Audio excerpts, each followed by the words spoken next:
এটা আমরা প্রথমে ওয়াশ করি।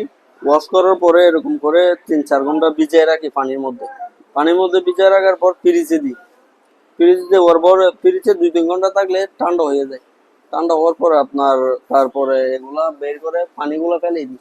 এই পানিগুলো ফেলে দিই। তারপর পানিগুলো ফেলে আপনার গিয়া করি ওই দই, দই আপনার নারকেল, কলা, চিনি, লবণ এগুলো দিয়ে তৈরি করে গিয়া করে দিই আর কি।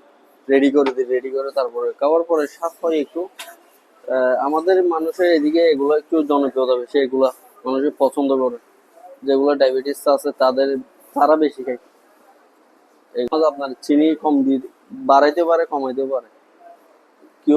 অনেক কেউ আছে চিনি না খাইতে চাইলে দিই না। এগুলো হচ্ছে টক দই। আমাদের নিজেদের ফার্ম আছে, নিজেদের ফার্ম থেকে দই এনে গরুর দই, এগুলো দিয়ে টক দই করে তৈরি করি আমরা দইগুলো। আমরা বাড়িতে ডুবাই দিই, বাড়িতে এই এই গুলো দেখতেছেন পাতিলের মধ্যে ঢেলে দিই। ঢেলে দেওয়ার পরে 12-13 ঘন্টা রাখি। 12-13 ঘন্টার পরে আপনার একটু হয়। 12-13 ঘন্টার পরে এটা ব্যবহার করতে পারি আমরা। এগুলো অটোমেটিক বসে যায়, কোনো মেডিসিন নেই এগুলাতে, কোনো মেডিসিন নেই, শুধু দুধগুলা দিই।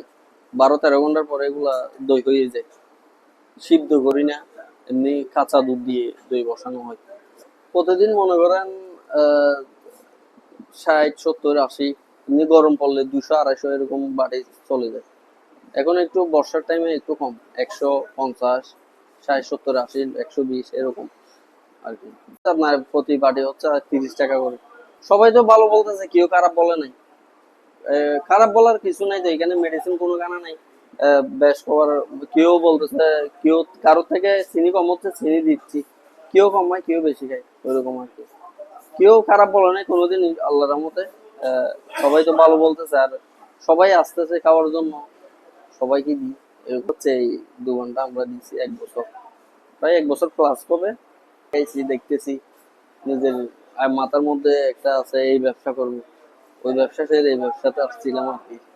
দোকান আছে কক্সবাজারে আছে, ফুটবাজারে একটাই আছে। আমারটা ভালো ভালো সবাই, যারা কাস্টমার আছে ওরা বলতেছে আমারটা ভালো, সবাই আসতেছে। যারা একবার আসে তারা দ্বিতীয়বার আসতেছে, অন্যজনকে আসতেছে, বন্ধু বান্ধবী নিয়ে চলে আসতেছে সবাই খাওয়ার জন্য। ওইটাই আর কি। চিটাগাংও মনে হয় আছে, চিটাগাং, চট্টগ্রাম। আর এখানে উকিয়া থানাতে আমাদের খুব বাজারেই আছে, আর কোথাও নয় দই চিড়া, আমাদের খুব বাজারেই আছে।